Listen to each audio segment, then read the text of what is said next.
अस्सलाम वालेकुम। Programme news makers के साथ मैं हूं आपकी मेज़बान ज़रिया आरिफ। नाज़रीन, वर्ल्ड इकोनॉमिक फोरम के मौके पर पाकिस्तान की पॉलिसी को सराहते हुए हमने देखा कि कोरोना स्ट्रेटजी डे मनाया गया, जिसके बाद आज वज़ीर-ए-आज़म इमरान खान ने अक़वाम मुत्तहिदा के ख़ुसूसी इजलास से मुखातिब होते हुए इसी सिलसिले में मज़ीद आलमी दुनिया को कुछ तजावीज़ पेश की हैं। लेकिन जो तजावीज़ उन्होंने अक़वाम आलम के सामने रखी हैं, क्या वो ऐसी हैं कि उन पर आसानी से अमल हो सके? क्या उनकी दी गई तजावीज़ को संजीदगी से लिया जाएगा? प्रोग्राम का पहला सेगमेंट हमारे इसी बारे में है। दूसरे सेगमेंट में हम बात करेंगे मुस्लिम लीग नून के 13 दिसंबर के लाहौर जलसे के हवाले से, जिससे मुतालिक ये खबरें आ रही हैं कि उस रोज़ पंजाब असम्बली से इस्तीफों का ऐलान भी सामने आ सकता है।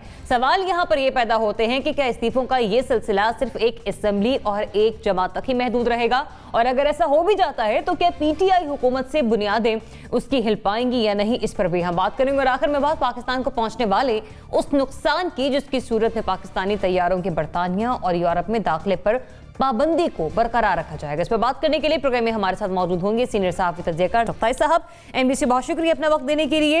एंकर पर्सन तज्ज़ियाकार मोना आलम साहब भी हमें ज्वाइन कर रही हैं। Mona, thanks for joining us. साथ ही साथ हमें ज्वाइन कर रहे हैं सीनियर तज्ज़ियाकार लेफ्टिनेंट जनरल रिटायर्ड अमर शेब साहब। जनरल साहब, थैंक्स फॉर जॉइनिंग अस। सहाफ़ी तज्ज़ियाकार इब्राहिम राजा साहब भी आज के प्रोग्राम में हमारे साथ शामिल गुफ्तगू होंगे, और सहाफ़ी तज्ज़ियाकार रज़ा रोमी साहब भी हमें ज्वाइन कर रहे हैं। तो बात करते हैं सबसे पहले उन कुछ दी गई तजावीज़ के हवाले से जो कि आज प्राइम मिनिस्टर इमरान खान ने अक़वाम आलम को दी है कि हमें किस तरह से कोरोना वबा से निपटना है। सिर्फ एक मुल्क में नहीं, वो तमाम मुल्क भी जो कि तरक्की पजीर हैं और पसमानदा ममालिक गिरदाने जाते हैं। 10 नकाती एजेंडा पेश किए, जिसके कुछ पॉइंट्स मैं आपको बता देती हूँ कि अक़वाम मुत्तहिदा के इस इजलास में कहा कि वबा के खात्मे तक गरीब ममालिक के कर्जे मुअत्तल किए जाएं, पसमानदा ममालिक के कर्जे मुआफ़ किए जाएं, और साथ ही साथ ये भी कहा कि $500 अरब का खुसूसी फंड भी मुख्तस किया जाए। एक और भी तजवीज़ दी उन्होंने, वो तजवीज़ के जरा आप उन्हीं की ज़बानी सुनिए। Time there should be an immediate return of their assets stolen by corrupt politicians and criminals back to these countries. This one action, I assure you, Mr. President, this one action would benefit the poor countries more than all other measures put together. जी हाँ, corrupt सियासतदान और जराइम पेशा अफराद जो कि मुल्क कौम का पैसा लूट कर दूसरे ममालिक लेकर चले गए हैं, वो पैसा भी उन ममालिक में वापस आना चाहिए। तो ये कुछ तजावीज़ हैं जो कि आज prime minister of Pakistan Imran Khan की जानिब से सामने रखी गई हैं। नाज़िम चौकताई साहब, ये बताएगा अमली तौर पर इन तजावीज़ पर अमल होता आपको दिखाई दे रहा है? ऐसा होगा इन फ्यूचर? आज तजावीज़ तो दे दी उन्होंने। मेरे ख्याल बहुत अच्छी तजावीज़ है प्राइम मिनिस्टर की, और कुछ इसमें ख्वाब हैं, कुछ इनमें वाहमे हैं, कुछ हक़ाइक़ हैं।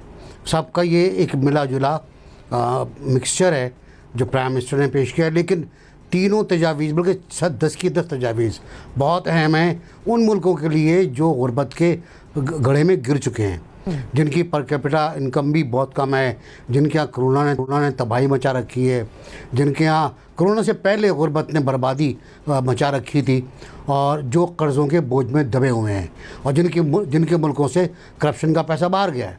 लेकिन अब बात यह कि प्राइम मिनिस्टर ने, पाकिस्तान के प्राइम मिनिस्टर ने जनरल असम्बली में रखा है इसको, और जनरल असम्बली में सब ताकतें मौजूद हैं। वो ताकतें मौजूद हैं जो कारपोरेट वर्ल्ड की ग़ुलाम हैं। वहाँ ज़ाहिर है कारपोरेट वर्ल्ड इम्पॉर्टेंट है, दूसरा रूस है, चीन है, ये 5 जो परमानेंट मेंबर्स हैं ये हैं। फिर तरक्की याफ्ता ममालिक हैं। क्या ये सब कुछ करने पर आमादा होंगे? क्या उनकी अपनी मईशतें कोरोना से नहीं गिर रही हैं? क्या उनके यहाँ अपने ज़वाल की तरफ वो नहीं जा रहे हैं? यकीनन उनका जो फॉरेन एक्सचेंज रिजर्व्स हैं बहुत ज़्यादा हैं, उनके प्रोडक्शन चल रही है, उनके काम हो रहे हैं। चीन तो खासा बड़ा काम कर रहा है, अमेरिका में भी कोई ऐसा मसला नहीं है। लेकिन क्या वो अपनी रिसोर्सेज काट के आप हमारी तरफ मुंतकिल कर देंगे? यहाँ तो कोरोना की जो वैक्सीन है उस पर झगड़ा हो रहा है कि मुफ्त दी जाए ना दी जाए। कोई मुल्क मुफ्त देने को तैयार नहीं, चुनाचे वर्ल्ड बैंक वगैरह एक कोशिश कर रहे हैं कि कुछ मुल्कों को मुफ्त वैक्सीन दी जाए। अगर वैक्सीन ही फ्री मिल जाए तमाम मुल्कों को तो बड़ा काम होगा। कर्ज़े माफ़ करना बहुत इंपॉर्टेंट बात है, लेकिन क्या वो माफ़ करेंगे? कोई मिसाल ऐसी मिलती है? नहीं मिलती। क्या वो कर्ज़े मौखर करेंगे? कर सकते हैं बिल्कुल। पिछले दिनों कर चुके हैं G20 वाले, और मौखर कर सकते हैं। कलील मुद्दती कर्ज़ों की बात की प्राइम मिनिस्टर ने, वो बहुत इंपॉर्टेंट है, वो मिलने चाहिए, उसमें किसी का नुकसान नहीं है। कम शराब पर कलील मुद्दती कर्ज़े ये मिलने चाहिए, लेकिन सब कुछ डिपेंड करता है उन ताकतों पर जिनके हाथ में मईशत की लगाम है, बागडोर है, जो सब कुछ करते हैं और कुछ नहीं करते दूसरे गरीब मुल्कों के लिए। पहले भी कुछ नहीं करते थे, उनसे खेलते थे, अब भी खेलेंगे, लेकिन अमल होना चाहिए और देखते हैं कहाँ तक बात जाती है। ठीक है, आप कह रहे हैं कि अमल होना चाहिए, लेकिन अमल होगा चाहे चंद ही तजावीज़ क्यों ना हो। एनबीसी बस क्लियर कर दीजिए ताकि फिर मैं आगे बढ़ सकूँ। मेरा ख्याल है इतना ज़्यादा अमल नहीं होगा इसके ऊपर। सही। जनरल साहब, एनबीसी ने फरमाया कर्जे मौखर जरूर हो सकते हैं, लेकिन माफ करना ये जरा मुश्किल हो जाएगा। लेकिन साथ ही साथ उन्होंने कहा कि ऐसी नज़ीर भी हमें माजी में नहीं मिलती। अगर जिस नज़ीर का हवाला एनबीसी ने भी दिया, कोरोना के हवाले से भी, किस इस तरह के मोहलिक वायरस के हवाले से भी कोई नज़ीर नहीं मिलती, हो सकता है कि इस पर थोड़ा सा अमल हो जाए, ऐसा मुमकिन लग रहा है आपको? बिस्मिल्लाहिर्रहमानिर्रहीम। देखिए, कर्जे माफ करने वाला तो सवारी पैदा नहीं होता, वो हुआ, ऐसा हुआ है, लेकिन वो उस वक्त हुआ है जब आप किसी बहुत बड़ी बार्गेनिंग पोजीशन में थे कि आपकी तरफ से कोई ऐसी जरूरत थी। जिस तरह शुरू में अफगानिस्तान का मसला था, अमेरिका अफगानिस्तान आना चाह रहा था, एक आपके हाथ में एक उस वक्त ऐसा इशू था जहां उनको बड़ी आपकी हेल्प की जरूरत थी, तो शायद उस वक्त आप कुछ ऐसी बात करते तो उसका कोई मतलब भी होता, कुछ वजन भी होता उस बात में। आज जबकि कोई ऐसा हमसे किसी को कोई गर्ज नहीं है, कोई मतलब नहीं है, तो वो ऐसी मेहरबानी क्यों करेगा, ये नहीं होगी। अलबत्ता ये जरूर है कि बाज कर्जों की अदायगी मौखर हो सकती है, उसमें ठीक है, वो उसमें पहले भी हुई है, ये काम इस तरह का पहले भी हुआ है, अब भी हो सकता है। उसके अलावा जो बातचीत इन्होंने की है ये कि हमारे जो लूटे हुए असासे हैं वो वापस आ जाएंगे, कोई तो ये चीजें तो कोई नहीं करेगा। वो इनका लिंकेज है उन मुल्कों की अपनी इकोनॉमी से। आप सोचिए कि लंदन में जाके जिसने भी प्रॉपर्टीज खरीदी हैं तो गोरों नहीं बेची ना, वहां के लोगों ने बेची हैं, तो प्रॉपर्टी की कीमतें कहीं की कहीं चले गई। नतीजा ये कि उन्हीं की जेबों में पैसे गए, उनके लोगों के हालात बेहतर हुए, तो वो उनको कैसे उनका बेड़ा गर्क कर दें। इसी तरह यूरोप के दूसरे मुल्कों में है।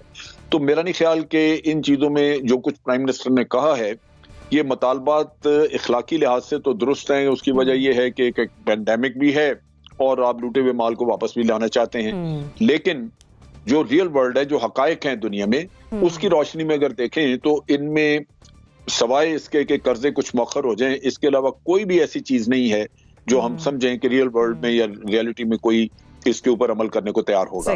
तो इसलिए अपनी ख्वाहिश अपनी जगह पे, लेकिन अमल होता नजर नहीं आता। मोना जनरल साहब फरमा रहे हैं इखलाकी तौर पर तो ऐसा होना चाहिए, लेकिन अमली तौर पर अगर देखा जाए तो ये बहुत मुश्किल है। और फिर अभी तो पाकिस्तान में सेकंड वेव है, कई ममालिक में इसकी थर्ड वेव भी आ चुकी है। कब तक हम होप्स लगाए रखेंगे? ज़रियाब, ये बात सही है कि देखें अब तो वैक्सीन की तरफ पूरी दुनिया जा रही है और जाने की हर कोई अपने तौर पर कोशिश कर रहा है। पाकिस्तान ने भी अच्छा है कि हमने प्रायोरिटीज 3 सेट की हैं कि जी वैक्सीन, ये कि कोशिश की जा रही है कि अगले साल के पहले क्वार्टर तक वैक्सीन एक तो अवेलेबल हो, और फिर 3 प्रायोरिटीज के हेल्थ वर्कर्स को जाएं, दूसरे नंबर पे जो उम्र दराज लोग हैं, बूढ़े लोग हैं, उनको वैक्सीन मैसर हो, और थर्ड नंबर पर आम आवाम का नंबर रखा गया है। और ये भी कोशिश की जा रही है कि हम मुफ्त वैक्सीन जहां जरूरत है वहां पर हम दे सकें, इन्हीं तरजीहात के तहत जो प्रायोरिटी सेट की गई हैं। तो देखें, दुनिया कर काफी कुछ रही है, हमारी भी जो हमारी कोशिश है या जो हमारा एक एटलीस्ट बहुत फारफेच्ड होगा, मतलब मुफ्त वैक्सीन पाकिस्तान जैसे मुल्क में जहां महंगाई हम तमाम के सामने है, आम इंसान किन किन मसाइल से रोजमर्रा की अपनी जिंदगी पर स्ट्रगल करता है वो भी हमारे सामने है। कोरोना के बायस जो हमारी मुश्किलात में इजाफा हुआ है वो भी हम तमाम जानते हैं। तो इसलिए बड़ा एक हाई ओवर एम्बिशियस सा बेंचमार्क है, अल्लाह करे हम यहाँ तक पहुंच पाएं। हिकमत अमली हमारी अच्छी थी, तो लिहाजा ये बात है कि जो बातें बोली गई हैं वो बिल्कुल ये बात सही है कि इन एन आइडियल वर्ल्ड वो बातें सुनने में बहुत अच्छी लगती हैं।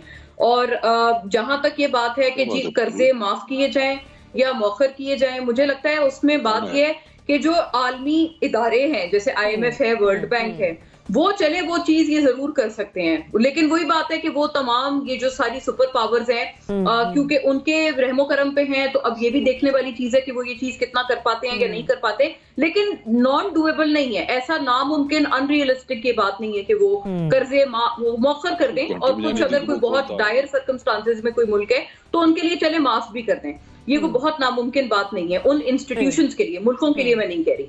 अच्छा, जहां तक ये बात है कि जी लूटी हुई दौलत वापस आए, ये जाहिर है एक सियासी तौर पर भी ये पीटीआई चाहते हैं कि, और खास तौर पे जो अभी इस वक्त वो परस्यू कर रहे हैं, इसमें कोई ये नहीं होनी चाहिए कि जी जो पीटीआई वाले लोग हैं या जो वो दूसरी पार्टीज के लोग हैं कि जी जो अब पीटीआई का हिस्सा बन गए हैं लेकिन माजी में उन्होंने जेबें भरी हैं, तो उनको इसमें से इस्तिस्ना मिल जाए, ये चीज ना हो, तमाम के पैसे वापस आए, इसमें ये चीज नहीं होनी चाहिए।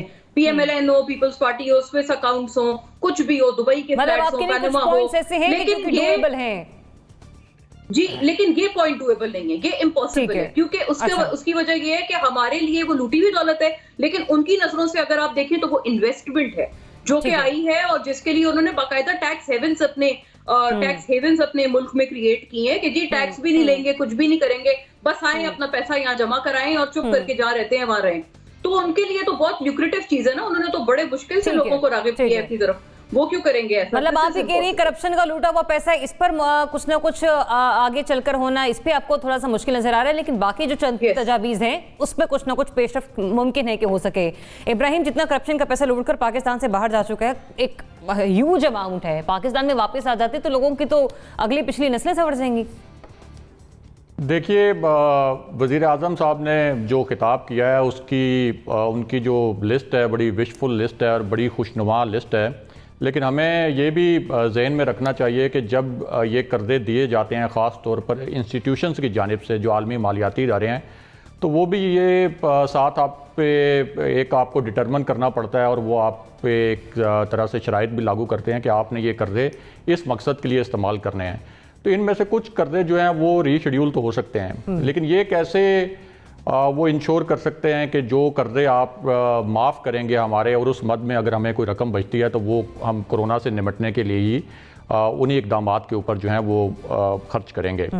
दूसरी बात यह है कि बाकी जो पॉइंट्स हैं वो बाकी हमारे जो शुरुका हैं वो बयान कर चुके हैं। तो मैं इस बात पे आता हूँ कि हमें कोरोना से निपटने के लिए अपना हाउस भी तो जो है वो उसको भी तो इन ऑर्डर करना पड़ेगा।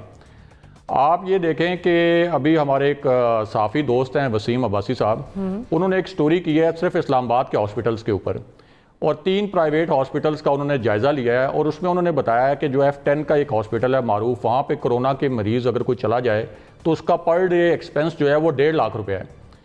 शिफा इंटरनेशनल के बारे में उन्होंने बताया कि पर डे 90,000 उसका एक्सपेंस है। इसी तरह एक और हॉस्पिटल का उन्होंने जिक्र किया है जो ये ब्लू एरिया में है, जहां जस्टिस वकार सेठ साहब एडमिट थे, उसका 70,000 पर डे, बड़े फिगर्स के साथ और शवाहिद के साथ उन्होंने ये स्टोरी की है। तो आप मुझे बताएं कि पाकिस्तान में कितने लोग हैं जो 70,000, 90,000 और 1.5 लाख रुपए पर डे अफोर्ड कर सकते हैं कोरोना के मरीज हो जाएं और उसके बाद जाएं, और आपकी जो सरकारी हॉस्पिटल्स की कैपेसिटी है वो हमें पता है कि ना होने के बराबर है। दूसरा, मुझे कल अपने पेरेंट्स की मेडिसिन के लिए F10 मरकज़ जाना पड़ा और मैं समझ रहा था कि रोज NCOC वार्न करता है तो बड़े लोग जो हैं वो बड़े मोहतात होंगे। 5 पार्किंग्स हैं F10 मरकज़ की और मुझे 20 मिनट वहाँ पे पार्किंग नहीं मिली और मैंने वो बड़ा मास्क वगैरह पहना हुआ था, सैनिटाइजर से मैं सैनिटाइज करके हाथ गया, लेकिन मुझे लग रहा था कि इस पूरे एरिया में मैं एक एलियन हूँ जिसने ये मास्क पहना है और बड़े बड़े वहाँ पे पॉश एरिया और लोग आए हुए और उनमें से किसी ने वो मास्क नहीं पहना हुआ था। तो यहाँ आपने जो इन्फोर्समेंट करवानी है वो तो आपने इन्फोर्समेंट नहीं करवाई। फिर हमें पता है कि लाहौर में एक बहुत बड़ा पाकिस्तान की तारीख का जनाजा हुआ, लेकिन मेरे इल्म में नहीं है कि हमने कम से कम उनसे कोई मुज़ाकरात ही करने की कोशिश की हो कि ये ना करें। अच्छा, जलसे अपोजिशन के हो रहे हैं, हुकूमत के जलसे हो रहे हैं और लोगों से हम एक और चीज, वैक्सीन जो आ रही है आपको पता है उसकी कीमत अभी इनिशियल जो एस्टिमेट है कि वो 5,800 रुपए समथिंग होगी। एक घर में 5 बंदे हैं तो 30,000 रुपए की वैक्सीन पाकिस्तान में कौन लगवा सकता है? तो हमें साथ साथ ये अपना घर भी जो है उसको भी देखना चाहिए और फिर उसके बाद ये बाकी चीजें भी अगर हमें चलें सपोर्ट मिलती है तो वो, लेकिन घर से पहले हमें ठीक है। ठीक है, रज़ा रोमी साहब, ये तजवीज़ जो दी प्राइम मिनिस्टर ने, अमल होगा इन पर?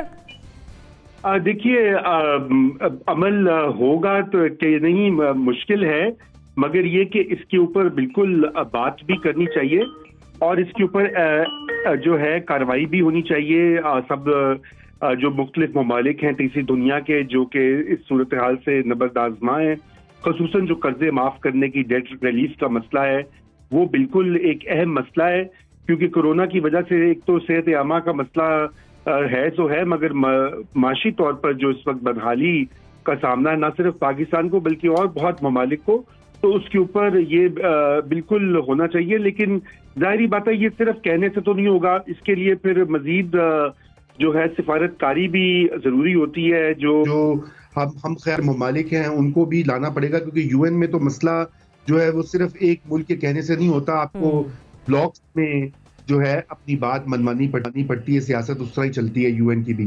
मगर जो भी इब्राहिम कह रहे थे वो भी बहुत अहम बात है कि मुल्क के अंदर जो सूरत हाल है उसको भी, उसके लिए भी कुछ 10-20 नुकाती प्रोग्राम तो होना चाहिए, खुसूसन इस हवाले से कि लोगों को जो रिलीफ, एक तो ये है कि पहले गवर्नमेंट ने एहसास प्रोग्राम के तहत रिलीफ दिया था, मेरे ख्याल से वो उसको दोबारा से बढ़ाने की जरूरत है, उसको एक्सपैंड करने की जरूरत है, क्योंकि जो लोग बेरोजगार हुए हैं और इन्फ्लेशन का रेट जो नए आदादो शुमार भी आए हैं उसके मुताबिक लोगों के ऊपर, खसूसन जो कम आमदनी वाला या फिक्स्ड इनकम वाला तबका है उसके ऊपर बहुत प्रेशर पड़ा है। और दूसरी जो अहम बात है वो ये है कि पब्लिक हेल्थ के हवाले से, लोगों की इलाज मालजे के हवाले से जिस रिपोर्ट का जिक्र किया वो होशरुबा रिपोर्ट है कि लाख 1.5 लाख का इलाज है। और कुछ अस्पताल तो ऐसे हैं जो इस्लामाबाद में उन्होंने लिखा अपनी रिपोर्ट में, वसीम अब्बासी ने, कि 5 लाख रुपया वो एडवांस जमा करवाना पड़ता है। 5 लाख एडवांस जमा करवाना बहुत मुश्किल है पाकिस्तान की अक्सरियती आबादी के लिए, तो ये भी साथ में होना चाहिए। तो दोनों तरफ जो है बात होनी चाहिए, आलमी सतह के ऊपर भी, मगर ज्यादा अहम चीज जो है वो मुल्क के अंदर एक मजबूत किस्म की आलमी सतह पर भी तजवीज़ दी गई हैं, लेकिन देखना यह है कि उस पर किस हद तक अमल दरामद होता है, क्योंकि कुछ चीज़ें उसमें से डूएबल हैं और कुछ मामला ऐसे हैं जहां पर कुछ भी होता हुआ दिखाई नहीं दे रहा। कुछ तजवीज़ यहाँ पर इब्राहिम ने पेश की। पाकिस्तान के अंदर जिस वक्त सूरत हाल चल रही है, फार्मास्यूटिकल्स कंपनीज क्यों ना हो या बड़े ऐसे प्राइवेट हॉस्पिटल जहाँ पर एक दिन में कोरोना का पेशेंट जो है जब तक वो 1.5 लाख रुपये जमा नहीं करवा देता वहाँ पर उसका इलाज करवाना बहुत नामुमकिनात का जो खेल है वो मालूम होता है। मुझे बढ़ने एक ब्रेक की तरफ, स्टे ट्यून्ड।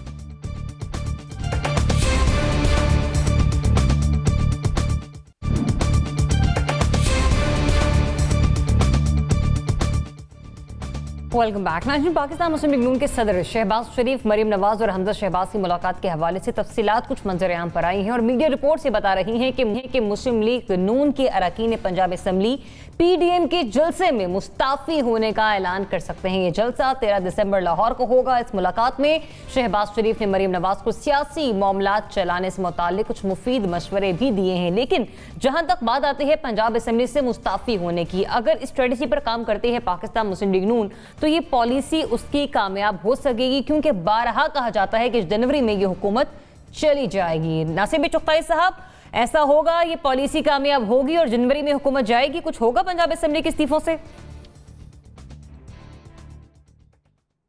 नहीं, मेरा ख्याल है मुस्लिम लीग नून अभी उस स्टेज पे नहीं पहुंची है, मतलब गैर दानिशमंदी के, जहां वो इस्तीफे दे। शायद ये इस्तीफे नहीं देंगे, क्योंकि इस्तीफे देने में नुकसान ही नुकसान है, सरासर नुकसान है। कोई इनका वेटेज बाकी बरकरार नहीं रहेगा। अभी तो असम्बली में इनके पास कार्ड है ना, पंजाब असम्बली में, कि हमारे पास इतने लोग हैं, हमारी अक्सरियत थी, आपने अक़लियत कर दिया, हाँ आपके ख़िलाफ़ तहरीक एतमाद ला सकते हैं। और ज़ाहिर वो तलवार तो है एक तहरीक एतमाद की, लेकिन जब आप इस्तीफ़े दे के बाहर आ जाओगे तो बाकी बचेगा, आप तो घर के बर्तनमाने बेच दोगे इस तरह। तो मेरा ख्याल ऐसा नहीं है, गैर सियासी फ़ैसला होगा ये, और ऐसा फ़ैसला होगा जो बाद में उनको तंग करेगा। देखें, पीपल्स पार्टी का एक पूरा माजी है, उन्होंने इस्तीफ़ों की पॉलिटिक्स कभी नहीं की। एक बार इन्होंने इंतखाबात का बाइकआउट किया था, जिस पर बेनज़ीर ने माफ़ी मांगी थी लोगों से कि हमने बहुत बड़ी गलती की, इंतखाबात किसी तरह भी हों उनमें हिस्सा लेना चाहिए, और असम्बली में 2 आदमी पहुँच जाएँ तो वो काफ़ी होते हैं वो। तो मेरा ख्याल है कि बहुत लोग हैं असम्बली के अंदर, 2 नहीं बहुत लोग हैं, और ये किसी वक्त भी मैन्यूवरिंग करके, मास्टर ऑफ मैन्यूवरिंग है लोग, थोड़ा सपोर्ट मिल गया इनको तो शायद ये आगे निकल जाएं। लेकिन ये कि अगर ये असम्बली से इस्तीफे देते हैं तो ये सब कुछ छोड़ देंगे, इनके पास जो कार्ड बचा हुआ है वो भी इनके हाथ से निकल जाएगा। सही। जनरल साहब, क्या होगा इन इस्तीफों के हवाले से? पंजाब असम्बली में 165 सीटें हैं, सेनेट में 33, नेशनल असम्बली में 83। गो कि वो सिर्फ पंजाब असम्बली की बात कर रहे हैं, लेकिन सिर्फ पंजाब असम्बली काफ़ी होगी? देखिए, पंजाब असम्बली काफी इसलिए नहीं होगी कि वो सिर्फ एक असेंबली, बाकी तो प्रोविंशियल असेंबलीज चल रही होंगी, तो हुकूमत के पास जवाब होगा कि वो उन सीटों पे री इलेक्शन करवा दे। ये तब इफेक्टिव हो सकता था कि ये ऑपोजिशन एंड मास सारे ये इस चीज का फैसला करते, खाली अकेली मुस्लिम लीग नून नहीं। अगर तमाम पार्टियां ये फैसला करें कि हमने इस्तीफा देना है और इस्तीफे देने मुख्तलिफ जगहों पे जहां जहां भी हैं, तो फिर लाजमन हुकूमत के लिए बहुत बड़ी क्राइसिस खड़ी हो जाएंगी। लेकिन मेरा अपना अंदाजा है कि कम से कम पीपल्स पार्टी इसमें शरीक नहीं होगी किसी भी सूरत में, वो इनको मशवरा नहीं देंगे। और अगर और भी कोई छोटी मोटी पार्टी शामिल नहीं होती तो अकेली नून लीग कभी ये कुएं में कूदने का काम नहीं करेगी। तो इस वजह से मेरा ख्याल है कि ये प्रेशर टैक्टिक्स ही हैं कि आप बार बार, क्योंकि लोग कहते हैं कि जनाब अगर आपने हुकूमत गिरानी है, इतना ही आप तो धक्के क्यों खा रहे हैं, इस्तीफे दें तो घर चले जाएं, आप भी हुकूमत खत्म हो जाएगी। तो वो फिर ये है कि इनका जिक्र वक्तन फक्तन उनको करना पड़ता है, और उसमें आप देखेंगे कि दो टोक बात नहीं होती। वो यही होता है कि हम इस्तीफे भी दे सकते हैं, इस्तीफे देने का भी सोचा जाएगा, इस्तीफे देने का भी फैसला हो सकता है। आपको ये सारे फ्यूचर की कहानियां होती हैं, तो उससे यही लगता है कि नहीं, ऐसी चीज नहीं है। सो मेरा नहीं ख्याल कि इस्तीफे देंगे। जरूर में सब बातें होती हैं कि जनवरी तक हुकूमत चली जाएगी। अगर ऐसा है, इन कयास आराइयों में हल्की फुल्की भी सदाकत है, तो फिर बात पॉलिसी और ये इस्तीफों तक क्यों पहुंच रही है पंजाब असेंबली के?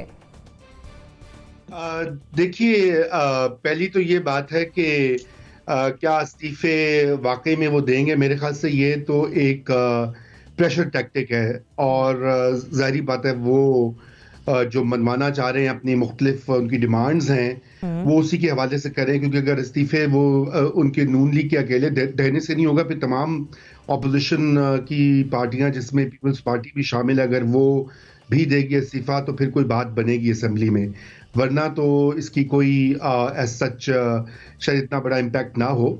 तो पहली तो ये बात है। दूसरी बात ये है, अहम बात ये है कि इस वक्त कोलिजन कोर्स है। असल में मसला ये है कि कोई बातचीत का दरवाजा नहीं है। यूजुअली तो गवर्नमेंट और अपोजिशन के दरमियान एक डायलॉग की भी जरूरत होती है हर सिचुएशन में, चाहे वो एहतजाज हो या दीगर मामलात हो। लेकिन वो इस वक्त एक ब्रेक डाउन है, और उससे पार्लिमानी निज़ाम जो है वो नहीं चलता। ये बात कई बार भी कई हवालों से पहले कही जा चुकी है, कोई नई बात तो है नहीं। तो अगर गवर्नमेंट ये चाहे कि वो इस सिचुएशन को अवॉइड करें, या कम से कम मुल्क में थोड़ी स्टेबिलिटी आए, तो उनको मुज़ाकरात का आगाज करना चाहिए। और जो भी कुछ मुतालबात हैं, कुछ पे अग्रीमेंट भी हो सकता है, कुछ नहीं हो सकते, लेकिन उस पर बिल्कुल बातचीत होनी चाहिए। लेकिन इस वक्त प्रॉब्लम यह है कि तसादुम की कैफियत बनती जा रही है। दोनों फरीक जो हैं वो आगे बढ़ रहे हैं या अपनी पोजीशन से हटने को तैयार नहीं है। तो ये अच्छी सूरत हाल तो नहीं है। इस्तीफे हों या ना हो, इस्तीफे होंगे तो जाहिर बात है और गड़बड़ होगी। लेकिन सवाल ये है कि इस वक्त मुल्क को स्टेबिलिटी की जरूरत है, समाज के लिए भी, मईशत के लिए भी, और सियासी निजाम की बका। मतलब आप ये कह रहे हैं, पहला तो ये कि नून लीग की पॉलिसी इस सिलसिले में कामयाब नहीं होगी, दूसरा ये कह रहे हैं कि आपको ये नौबत आती हुई नजर भी नहीं आ रही। इब्राहिम, नजरों में सबने कहा कि बातचीत का दरवाजा नहीं है गवर्नमेंट और अपोजिशन के दरमियान। गवर्नमेंट और अपोजिशन के दरमियान हो ना हो, लेकिन एक सीनियर सहाफ़ी की ट्वीट में देख रही थी, वो कह रहे हैं कि 4 मरतबा 2 दिनों में रब्ता हुआ जरदारी साहब और नवाज शरीफ साहब के दरमियान। हो सकता है पंजाब असेंबली की सीटों के हवाले से बातचीत हुई हो? देखें, पंजाब असेंबली में जो फैसला कुन सियासी कार्ड है वो तो काफ लीग के पास है, और चौधरी परवेज इलाई जो हैं वो शहबाज शरीफ से मिले, ऑल दो वो ताज़ियत के लिए मिले, और बड़े अरसे के बाद शहबाज शरीफ और चौधरी परवेज इलाई की 1-on-1 मुलाकात हुई। और इस किस्म की मुलाकातें जब होती हैं तो उसमें इदारों की पल्स भी चेक की जाती है, नब्ज़ भी उनकी भी चेक की जाती है, और साथ हुकूमत की नब्ज़ भी चेक की जाती है। और काफ लीग का हमें पता है कि वो पिंडी की सियासत करती है, और जब तक उसे पिंडी से कोई इशारा नहीं मिलेगा तो वो आगे नहीं बढ़ेगी। इसी तरह हमें ये भी पता है कि काफ लीग जो है वो वज़ीर-ए-आज़म इमरान खान को ब्लैकमेल करती रहती है। पहले मोहन सलाई की वजारत के लिए ब्लैकमेल करती रही, फिर उनके जो इंतज़ामी अमूर थे उनके वज़रा के महकमों में उसके हवाले से भी ब्लैकमेल करती रही। तो वो जो मुलाकात है वो इस बात की बुनियाद है कि किसी ख़ास माहौल में या किसी ख़ास सूरत हाल में अगर मुस्लिम लीग नून और काफ लीग को करीब आना पड़े तो उसके लिए एक बुनियाद तो हो कि बेशक ताज़ियत के बहाने ही, लेकिन वहाँ पर एक इनकी मुलाकात हुई थी और पिछली तलखियाँ दूर हुई थी। अब जहाँ तक बात है इस्तीफ़ों की, तो मुस्लिम लीग नून अगर अकेले ये इस्तीफ़े दे दे तो फिर तो वो बिल्कुल इफेक्टिव नहीं होगा। यानी पीपल्स पार्टी का हमें पता है कि उनका सिंध में एक बहुत बड़ा स्टेक है, तो वो तो अभी फ़िलहाल इस्तीफ़े देने पर बिल्कुल राज़ी नहीं है, और ख़ास तौर पर आसिफ अली जरदारी जो हैं वो इस बात पे बिल्कुल राज़ी नहीं है कि पीपल्स पार्टी जो इस्तीफ़े दे। तो मुस्लिम लीग नून जो है वो कोई इतना कच्चा कार्ड नहीं खेलेगी कि वो अकेले ही सोलो फ्लाइट करते हुए इस्तीफ़े दे दे, और उनके हाथ में एक जो कार्ड है ख़ास तौर पर पंजाब में, और आपको पता है मरकज़ में भी जो तहरीक इंसाफ की इस वक्त जो बढ़तरी है वो सिर्फ 6 वोटों की है। वो बीएनपी के पीडीएम में शामिल होने के बाद अब सिर्फ 6 वोटों की बढ़तरी पर वफाक में वज़ीर-ए-आज़म इमरान खान साहब की हुकूमत खड़ी है। तो वहां पे भी वो काफ लीग और एमक्यूएम का जो है वो बड़ा क्लीदी रोल आता है। तो इसलिए वो अकेले कभी भी इस्तीफे नहीं देंगे, इसको वो लेके जाएंगे इसी तरह एक प्रेशर इस्तेमाल करते हुए दिसंबर तक, जनवरी तक। लेकिन एक बात तय है कि ये तहरीक जिस नहज पे पहुंच गई है, हुकूमतें जाएं ना या जाएं, लेकिन ये तहरीक उसी सूरत में अब खत्म होगी कि जब अपोजिशन को कुछ ना कुछ, कोई ना कोई उनका कोई एक नुक्ता, उनको कुछ रिलीफ मिलेगा, वरना ये रेड जोन में तसादुम होगा। मोना, रिलीफ हासिल करने के लिए इस्तीफों की बातें मंजर आम पर आ रही हैं। जरा आप देखें, एक तो हमें इतना जरूर मानना चाहिए कि हम तमाम ही वो लोग हैं जो हमेशा ये बहुत शुरू से कहते आ रहे हैं कि अगर ऑपोजिशन कोई इफेक्टिव ऑपोजिशन करना चाहते हैं, या अगर वो वाकई कोई क्राइसिस क्रिएट करना चाहते हैं हुकूमत के लिए आईनी तौर पर, तो वो इस्तीफा दे दें। कब से कह रहे हैं हम, मतलब यही तो हम बात करते आ रहे हैं तमाम कि जी आप इस्तीफा दे दें तो बड़ा आसान रास्ता है। और मौलाना फजल रहमान साहब तो इनको पहले रोज से यही कह रहे हैं, बल्कि अब तो अयाज सादिक साहब ने भी आज, जैसे मैंने सुना कि उन्होंने तायीद कर दी है इस बात की कि जी हमें तो पहले ही मान लेना चाहिए था, जैसे मौलाना साहब कह रहे थे कि असेंबली इसका हिस्सा ही ना बने, तो एक कॉन्स्टिट्यूशनल क्राइसिस कोई क्रिएट कर दें।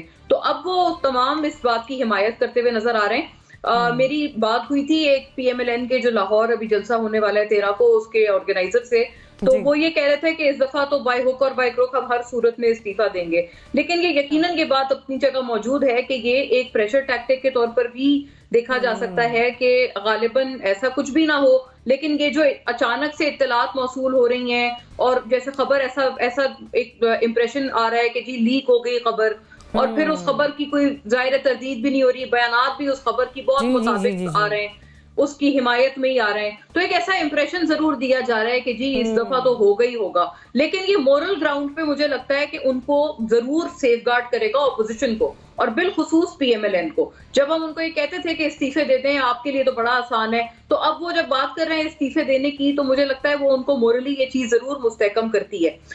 हैविंग सेड दैट, देखें पंजाब में तो आपको पता है, पंजाब असेंबली में तो उनकी इतनी तादाद थी कि अगर ये काफ लीग वाला फैक्टर ना होता तो गालिबन उनकी हुकूमत इस मर्तबा भी बन चुकी होती। तो इसलिए उनकी अच्छी खासी अक्सरियत है, वो उनके पास यकीनन एक बहुत स्ट्रॉन्ग कार्ड है। इस्तीफे होंगे या नहीं होंगे, मुझे लगता है ये कबल वक्त है। उनकी तरफ से मुसलसल यही इंप्रेशन दिया जा रहा है कि होंगे, मतलब ये इंप्रेशन भी अगर आ गई, खबर भी अगर लीक होगी, जैसे कि आप ही के अल्फाज में पकड़ रहे हैं, तो कहीं ना कहीं रिलीफ मिल जाएगा और पॉलिसी जो वो चाह रहे हैं वो किसी हद तक कामयाब हो जाएगी। मुझे लगता है सोलो फ्लाइट नहीं लेंगे, यस मुझे लगता है वो लोग सोलो फ्लाइट नहीं लेंगे, उनको किसी ना किसी की इसमें हिमायत जरूर दरकार है। ठीक है, सोलो फ्लाइट नहीं लेंगे, लेकिन किसी न किसी हद तक जिस तरह से भी इस पॉलिसी के हवाले से काम किया जा रहा है, या ये मीडिया में खबर आ चुकी है और इस पर बात भी की जा रही है, 4 घंटे गुजर गए, तरदीद भी मज़र यहाँ पर नहीं है, तो वो नताइज जो अब तक जल्द से जुलूसों से हासिल नहीं हो सके, इस्तीफे दें या ना दें, लेकिन क्या पता ये जो स्ट्रेटजी है किसी भी तरह से कोई भी ट्रम्प कार्ड बन सकती है पाकिस्तान मुस्लिम लीग नून के लिए। मुझे बढ़ने एक ब्रेक की तरफ, स्टे ट्यून्ड।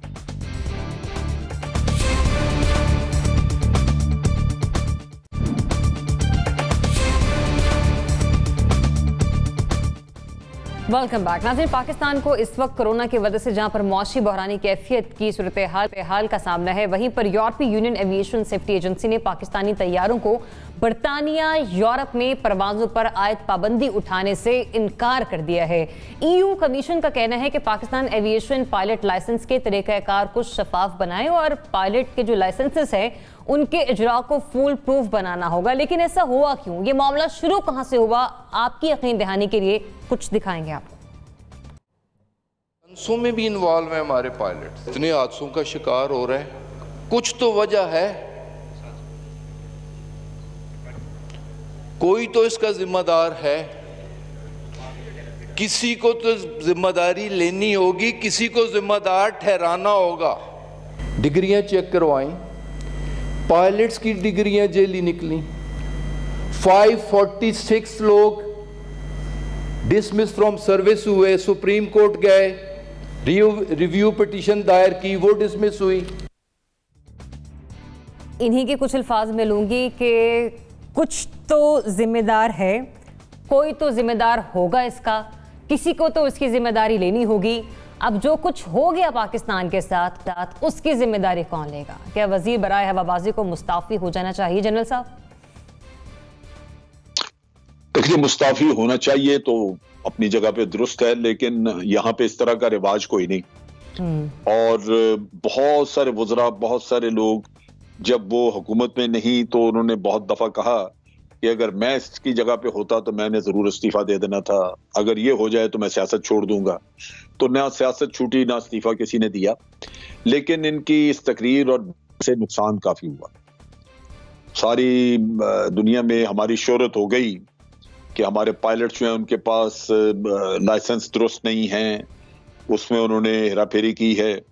और जो इस तरह की जितनी भी बातें बाहर फैली उससे एयरलाइन की शोहरत भी खराब हुई और सेफ्टी का डेफिनेटली पूरी दुनिया में फिक्र हो गई कि अगर इनके पायलट ही दुरुस्त नहीं है तो ये तो हादसा का, आपको याद होगा उन्हीं दिनों कराची का हादसा भी हुआ था। जी जी जी जी। तो इस वजह से जो स्टेटमेंट्स इन्होंने दी वो है तो बड़ी डैमेजिंग, और अगर इन हाउस इन चीजों को सॉर्ट आउट किया जाता रेपुटेशन बचा के तो वो ज्यादा बेहतर था। तो इस्तीफे की तवक्को न रखें, लेकिन बारसूरत एक नुकसान जरूर हुआ है इनकी इस तकरीर की वजह से। तो आप कहने कि इस्तीफे की तवक्को ना रखें लेकिन नुकसान हुआ। नासिर बिचौकताई साहब, इस नुकसान की जिम्मेदारी किसी को तो उठानी होगी। गुलाम सरवर खान साहब उस वक्त कह रहे थे कि कोई तो जिम्मेदार है, अब कौन जिम्मेदार है इसका?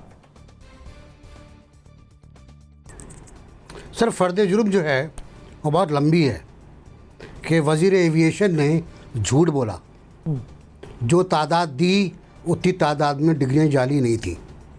उन्होंने गलत बयानी से काम लिया कि हमारी PIA में सब जाली भर्ती हुए हैं। उन्होंने ये गलत बोला कि पाकिस्तान का सिस्टम गलत है। अब सुन ले दोबारा। अब ये 4-5 इल्ज़ामात जो उन्होंने पाकिस्तान पे फ़र्द जुर्म आयद की, कौमी असम्बली में खड़े होकर झूम झूम कर बयान दिया उन्होंने, जिस पर बड़ी तालियां वाली बजी। जिसके बाद प्राइम मिनिस्टर ने उसके फ़ौरन बाद कहा था, शायद याद हो आपको, कि मैंने कहा था पब्लिक रिपोर्ट पब्लिक कर दो। इस तरह नहीं कहा था मैंने, इस समय नुकसान होगा। और इस समय एक हमलाई नुकसान हुआ है, वो नुकसान हुआ है जिसको आप कभी पूरा नहीं कर पाएंगे। मैं बताऊँ 2 नुकसान। एक तो PIA का बेड़ा गर्क हो गया। PIA की बेशतर परवाज़ें यूरोप से आती थी, ज़्यादातर परवाज़ें, और कुछ और ममालिक भी हैं, लंदन वगैरह, यहाँ वहाँ, वो बंद हो गई और दोबारा बंद हो गई। उन्होंने कहा था हाँ आप आके बताएं हमको क्या कर रहे हैं आप। फिर उन्होंने कहा नहीं आप ना आए, हम खुद आ रहे हैं।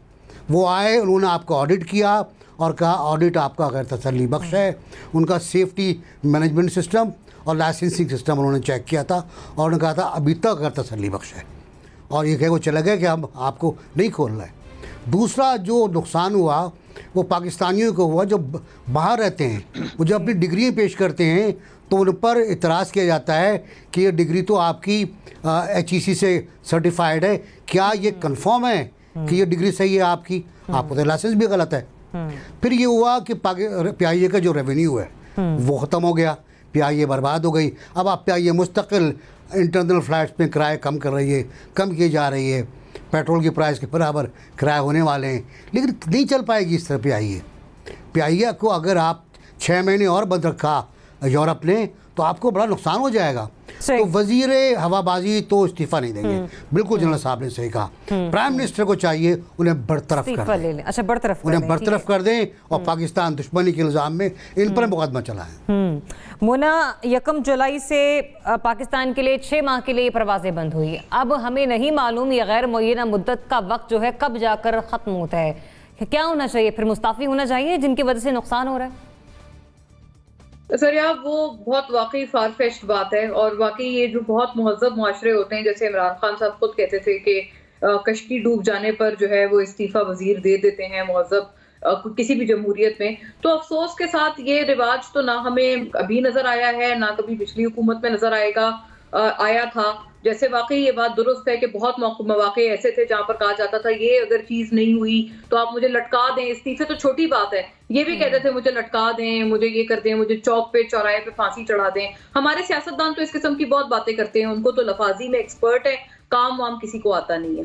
खैर बात यह है कि देखिए, मैं इन प्रिंसिपल इस चीज के खिलाफ नहीं हूं। आपको याद है वो कराची का जो PIA का हादसा था, वो जो तैयारे का, मतलब हम तमाम को झंझोड़ कर रख दिया था ईद से बिल्कुल चंद रोज कबल जब वो हादसा हुआ था।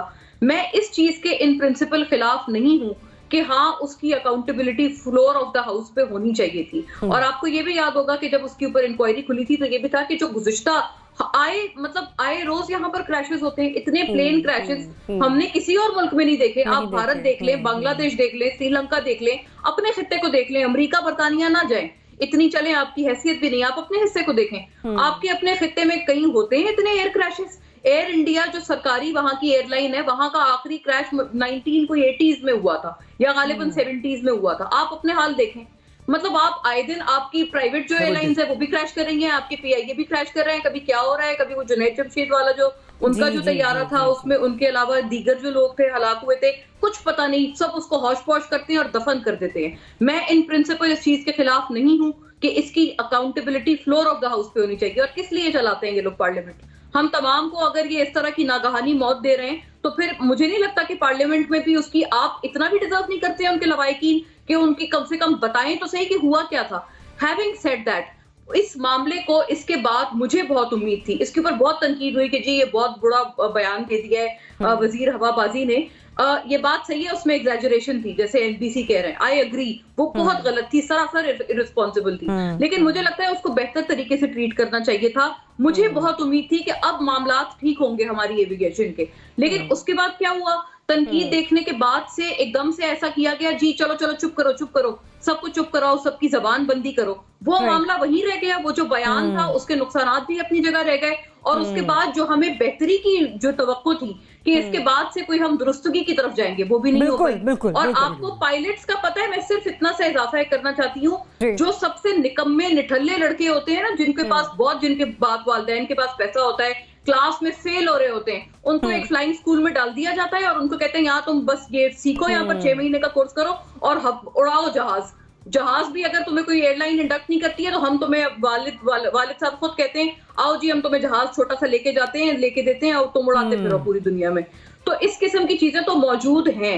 ये बात नहीं है कि यहाँ पर चेक्स एंड बैलेंसेस की जरूरत नहीं है, लेकिन मुझे अफसोस इस बात पे है कि एक अच्छी उम्मीद जगी थी कुछ लोगों में, वो उसको हौश पौश से जबान बंदी करके उसकी कोई इंक्वायरी नहीं की गई और अब वो मामला जूं का तू है, सब एक दूसरे की शक्लें देख रहे हैं। रज़ा रमीज़ साहब, पाकिस्तान में PIA एयरलाइन का ये हाल है कि खुद जो पाकिस्तानी हैं वो प्राइवेट एयरलाइंस को ज़्यादा प्रेफर करते हैं किसी भी दूसरे शहर या दूसरे मुल्क को जाने के लिए। PIA उस वक्त इस टिकट कटवाई जाती है जब आपके पास या तो पैसे बहुत ज़्यादा कम हो या फिर आपको किसी और दूसरी एयरलाइन में जगह ना मिल रही हो। मेरे साथ भी अक्सर इस तरह के इत्तेफाक हुए हैं। तो ये पाकिस्तानियों का अपना ये हाल है, तो बाहर तो जो सेफ्टी मेजर्स होते हैं वो तो फिर बहुत ही कोई उनका नेक्स्ट लेवल मामला होते हैं। जी बिल्कुल, आपने ये सही कहा है कि एतमाद इस तरह से तो उठता जा रहा है और काफ़ी देर से उठा हुआ है। बहुत से लोग जो हैं, एक ज़माने में PIA बेहतरीन एयरलाइन होती थी और हम सब PIA को प्रेफर करते थे, लेकिन अब तो बहुत से लोग जो हैं वो दूसरी एयरलाइंस को फौकियत देते हैं, ख़ुसूसन इंटरनेशनल ट्रैवल जो होता है। मुल्क के अंदर तो शायद इतनी मुतबादिल ऑप्शंस नहीं हैं।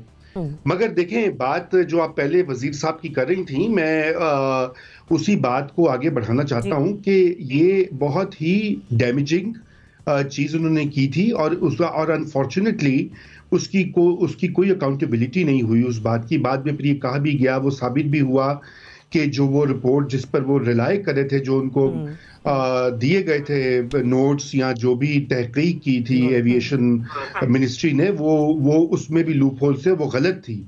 लेकिन क्या हुआ कि चूंकि वो फ्लोर ऑफ द हाउस पे हुई और एक जिम्मेदार वजीर की तरफ से हुई, दुनिया तो वैसे ही देखती ना कि अगर एक मुल्क का अपना वजीर ये कह रहा है, काबीना का मेंबर कह रहा है, तो फिर यकीनन इसमें गलती होगी। तो सवाल तो ये बिल्कुल बनता है कि आखिर क्यों नहीं उन्होंने इस्तीफा दिया खुद से, या उनको क्यों नहीं मांगा गया वजीर आज़म साहब की तरफ से। और अभी बात मोना ने भी वही याद कराया कि वो अगर डूब जाए शिप तो वो इस्तीफा दे देते हैं, या ट्रेन का हादसा हो जाता है तो ये खुद ही वजीर आज़म कहा करते थे।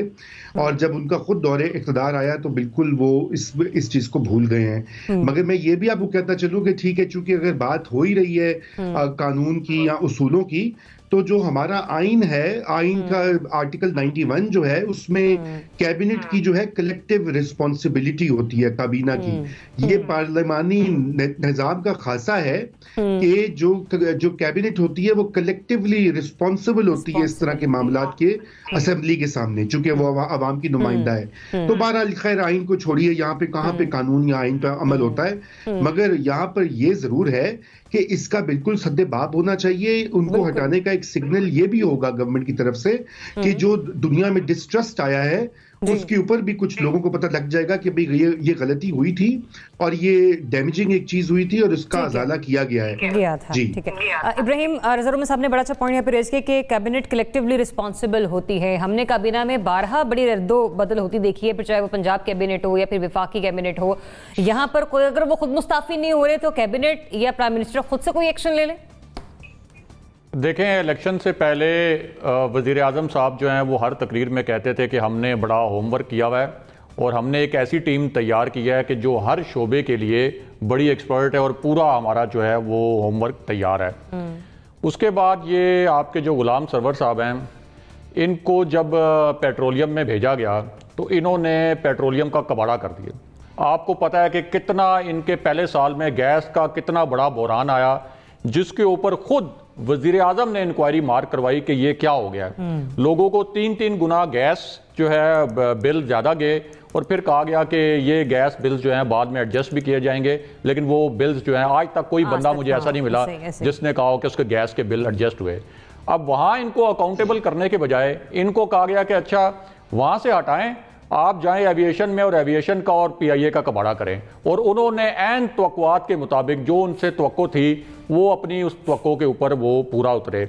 और जो वो बात कर रहे थे डिग्रियों की, वो बात उस हद तक ठीक है कि ये हादसा जो हैं वो पायलट्स की डिग्रियां चेक होनी चाहिए, इसमें कोई वो नहीं है। लेकिन जो बात कर रहे थे ये वजीर साहब, आपको पता है कि इनकी अपनी डिग्री के ऊपर कितने सवालात हैं। 25 इनकी डिग्री के हवाले से जो है वो स्टोरीज छप चुकी हैं। तो उनको अकाउंटेबल करने के बजाय आज भी वो वहीं बैठे हुए हैं। और आप ये जो आपने फिगर चलाएं और ये जो बताया कि पूरे यूरोप में हमारी एक तो वो सुक्की भी हुई और हमारी परवाज़ें भी बंद हैं, लेकिन अभी तक कोई अकाउंटेबिलिटी नहीं है। हमें पता है कि वो ख्वाजा साद रफीक के दौर में वो जो 2-4 एक्सीडेंट हुए रेलवे के, उस वक्त प्राइम मिनिस्टर साहब क्या कहते थे। लेकिन आज आप उठा लें ख्वाजा साद रफीक के दौर की रेलवे और शेख रशीद साहब के दौर की रेलवे, आपको वो फर्क पता चल जाएगा। तो ये प्राइम मिनिस्टर साहब खुद कहते हैं। और ये जो अभी तक जो रद्दो बदल भी हुआ है वो ज्यादा तर्जमानों में हुआ है। बिल्कुल तर्जमानों में हुआ है कि वो तर्जमान हैं, कलमदान जो हैं वो तब्दील कर दिए जाते हैं, लेकिन शख्सियात वहीं पर मौजूद होती हैं। हम ये भी देख रहे हैं कि कुछ ऐसी भी बातें थी जिस पर मैं भी मुस्कुरा बैठी है, नासिर चौथाई साहब और मोना भी, लेकिन ये बात हंसी मजाक में टालने वाली नहीं है। प्राइम मिनिस्टर साहब, अगर वजीर बराए हवाबाजी खुद मुस्ताफी नहीं हो रहे तो ये पाकिस्तान की मईशत का सवाल है, हमारे इदारों की ब्रांडिंग का सवाल है। आपको खुद से एक्शन लेना होगा। इजाजत दीजिए, अल्लाह हाफिज।